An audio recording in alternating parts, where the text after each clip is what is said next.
میں نے as a interior minister ان کو کہا ہے کہ فرانس کا امبیسڈر پاکستان میں نہیں ہے، لیکن اس سے ثابت ہوا کہ ان کا ایجنڈا کچھ اور ہے۔ لیکن سیاستدان اپنے دروازے بند نہیں کرتا۔ میں یہ برداشت نہیں کر سکتا کہ بیمار، سکول بند، ایمبولنسز نہ جا سک رہی ہوں اور وضو نیچے آیا ہوں۔ ان کی ہم سے کمٹمنٹ تھی، ہم اپنی کمٹمنٹ پہ قائم ہیں۔ ان کی کمٹمنٹ تھی کہ ہم جاتے سار دونوں طرف سے راستے کھول دیں گے۔ انہوں نے اپنی کمٹمنٹ بھی نہیں نبھائی۔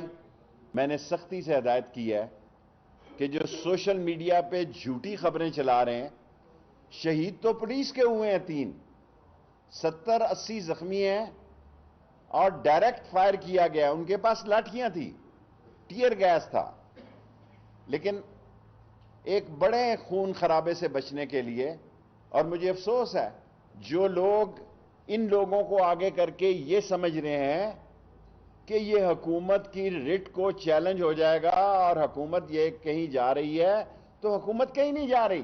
میں ایک سیاسی ورکر ہوں، میرا کام ہے،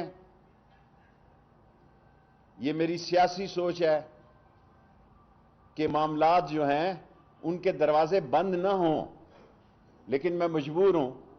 جب پولیس کے 3 جوانوں کی لاشیں یہ کلاشن کوفوں سے آٹومیٹک رائفل ویپن یوز کریں گے اور پولیس کے ہاتھ بندھے ہوئے ہوں گے اور وہ صرف ٹیئر گیس اور لاٹھی چارج سے ان کا کیسے مقابلہ کرے گی؟